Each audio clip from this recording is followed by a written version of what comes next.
ලංකාව ගහන හැම මැච් එකක් වගේ මගේ තාත්තත් බලනවා.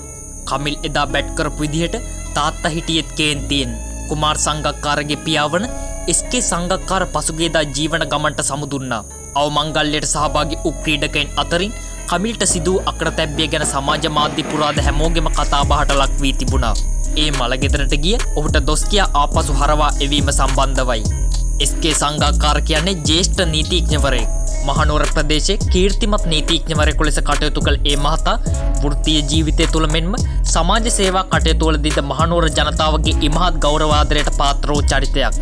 ලොවක් මවිත කළ කුමාර් සංගක්කාරගේ ක්‍රිකට් දිවියේ සාර්ථකත්වය පිටුපස් සිටි දැවැන්තම ශක්තිය සහ ගුරුවරයා වූයේ ඔහුගේ පියාණන්ය.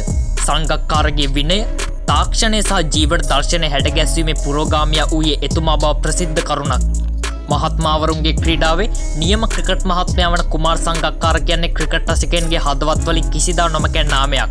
මෙවන් විශිෂ්ට පුතෙක් ලෝක ක්‍රිකට් ක්‍රීඩාවට බිහිකෙරු එතුමාත් කවදාවත් අපට අමතක නොවන චරිතයක්. කුමාර් සංගක්කාර කියන්නේ ලෝක ක්‍රිකට් වල කිසි දිනක කිසිදු ක්‍රීඩකයෙක්ට කැඩීමට නොහැකි වාර්තා ගොන්නක් තැබූ අයෙක්.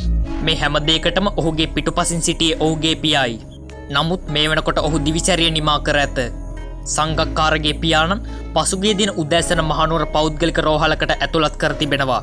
ප්‍රතිකාර ලබමින් සිටියේදී එතුමා මෙලොවින් සමුගන්නවා. සංගක්කාරගේ පියා මියගිය පුවත අසා දෙස් විදෙස් ක්‍රීඩකයන් ඔවුන්ගේ ශෝකය ප්‍රකාශ කර තිබෙනවා අපට දකින්න ලැබුණා.